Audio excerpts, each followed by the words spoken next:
I was thinking, man, it has been, first of all, my friend Graham sent me with a question, and we were wondering about a Converse sponsorship. Is there a Keith Urban, Chuck Taylor thing coming out? Because the sneakerheads need to know. Yeah, that would be good. I'd be all for it. You should. It's right there. Hook me up, Paul. Yeah, I'll hook you up. I don't know if I can, but that'd be a good idea. Yeah. Like Roger Federer has his own things, and now you've done a song with a shoe title. Yes. Yeah, Chuck good, right? Taylor's. Chuck Taylor's. Yep. It's good. I think if my math is right, we're 25 years. I hope you don't mind me saying that. 25 years from It's a Love Thing.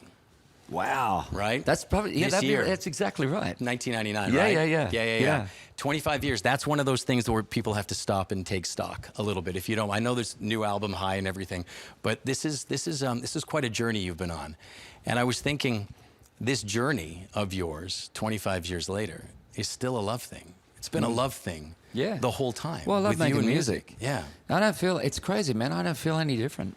I was going to ask you when I that. made that record. Really? No, not really.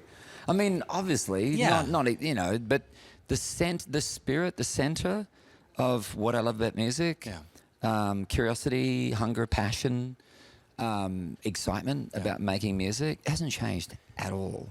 Feels exactly the same. The guy that was making that record back then, pre-millennium, all of that, the drive, the desire to hear something come together in a studio or live, same desire, same itch that you still want to scratch? Same curiosity. Yeah. I think that's the main thing. Just, excitement is such an overused word, but it kind of is the reason for that is because it really fits certain things. Yeah. And there's a real excitement for me about writing a song, going in the studio, trying to capture it, build it into a recorded form, and then taking that out live and, you know, bringing life to it. The new album then, 25 years after that guy started out looking for that musical high, is called High now. And I was thinking, you get to experience that in the micro when you're coming up with a bass line, like you shared with us earlier in the studio today. And everybody who was in that room, the few people that were lucky enough to see that, got a little bit of a contact high, if you will, from getting you. They really did. I'll take that. Yeah, from getting to experience that. Watching you play, show us where a song came from was incredible. Then you get to take that out on the road. Well, first of all, you release the record and it gets played on the radio and people get to hear the joy. But to experience it live, you're bringing that high to everybody else, and that's what you've been doing for a long time. I mean, hopefully, yeah. You know what I mean? Do you kind of understand maybe a little bit of the responsibility that comes with that when people know when they come out to see you play live, they're coming to elevate themselves? Hopefully, yeah. That's it. And then responsibility is a good word. I think it's responsibility and opportunity. Yeah. That I get to do it. That I don't have to do it. I get to do it, and. I just want to bring everybody together for 2 hours, make them forget about their life, and find common ground with each other in the audience. It's great. The word high on the cover, how did you come to that? How did you decide on that one? Because it's pretty, one word says a lot. It has a lot of meanings. Yeah. And it makes me chuckle when I think about it. Like, that's intentional. Yeah, I bet. Yeah, it's very intentional. You know, someone may think of standing on a mountaintop. Someone may think of finishing a triathlon. Someone may think of falling in love. Someone may think of the front row Willie Nelson concert. It's all of those things. It was earlier this year that I talked to you, and we were talking about the album and it getting ready to come out. And the word that you used a lot was hope. Mm-hmm. And that's another common thread that goes through most of your music, I think, when I listen to it. There's always a hopeful sound to it, whether it's in the percussion, whether it's in the lyric, the title of the song. Right. That runs through. That's obviously intentional. It's part of who I am. I think I've always, even a broken song, I'm hoping there's just a little crack of light somewhere in it to guide me out of this situation. Because otherwise it's just two broken people stuck.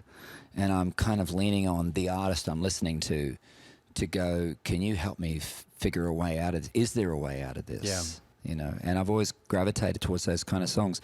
I think back about why I've written so many songs that are happy, upbeat, positive, blah, blah, blah. You know, wind is down, everything's good, life is good, blue skies, whatever.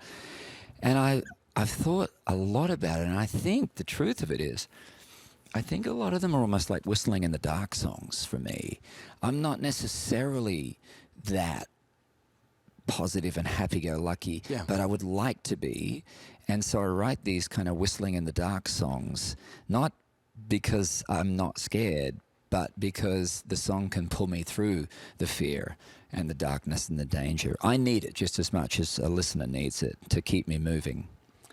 Every album, I would imagine you learn a little something about yourself. Yeah. What about this one? What'd you learn about yourself on this journey? I learned that the way I've always made records is the way I should always make records, which is part organized and part chaos. Yeah. Not chaos, but sort of like spontaneity. Yeah. And just flow state, and not be too...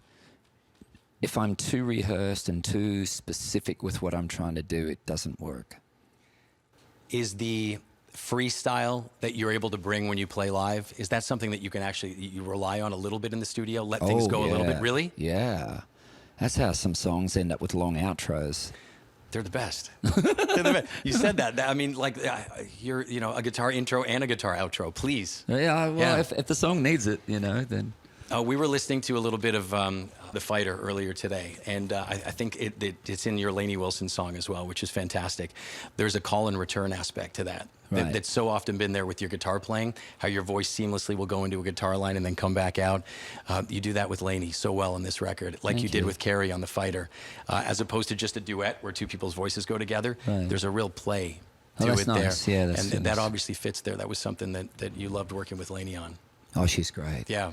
Man, it's not coincidental why she's exploded so fast. Yeah. Because she's the real deal. Yeah. And if anybody who's interviewed her, met her, all say the same thing. They're like, oh, she's just... There isn't two or three Laneys. There's just one Laney. Yeah. Do you feel like a bringer of joy when you go out and you take your show around and people come see you, whether it's in Vegas or around the world? Because this is kind of the job that people in your position are in, and there's not many of you who are in your position, but you get to bring joy to everybody. That's why so many people are so excited about a new album from Keith Urban. Yeah. Yeah. Hopefully just commonality. Yeah. Which is... I've been through a lot of the things that a lot of people have been through, or I'm going through it. Yeah. Or I know someone who has, and I have a connection to it. So I empathize and have compassion, but I'd like us all to try and see if we can get up out of this. And the best way to do it usually is together. It takes a village. It's a love thing. It takes a village. Yeah, you told me one thing once when we were at CMT. The first time I interviewed you was 19 years ago. Right. And it was right over there, and it was Valentine's Day. And I said, you asked me what I was doing for Valentine's Day, and I said, well, I have to go out for dinner, and then and you're like, no.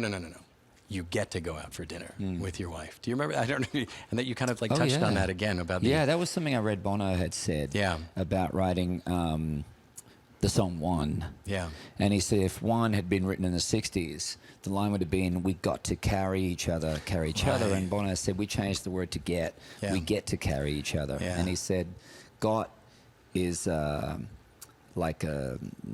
like something you have to do. An obligation. An obligation, and he said, and get is grace. Yeah. And they stayed with me as such a beautiful way of being aware of these words we use. Well, you passed it on, and it stuck with me. The other thing you said that stuck with me was I once read a quote that you said, learn to play guitar and you'll always have a friend. And then I mentioned that to you, and you're like, go get some friends. Get out of the house. Friends don't hurt your fingers when you start. It's that's like right. that guitar. It's crucifying, man. You stomped on your own advice from an article when I mentioned it. You're like, no, leave the house. Get out of your basement. Yeah. Put the guitar down. Do both. Do both. Yeah, find some friends who play guitar. Yeah, that's great. You'll have it made. Is there joy for you in the aftermath of putting this record together? And yeah. Good. Yeah, because of mostly because I trusted the process, if that makes sense. The songs guided me, the music guided me, and then the previous album 615. It wasn't. I didn't feel that record, and it was like the music said, follow us, just follow us, trust your instincts, follow the trail. You'll end up with the record that you'll be so happy with, but you got to start all over again. And I'm like, Great story, could it be easier? Nope. We'll follow you, man. Give me that. You got to go get on a plane. Give me that. Thank you, brother. Thank you, Paul. Great to see Thank you, you man. very much.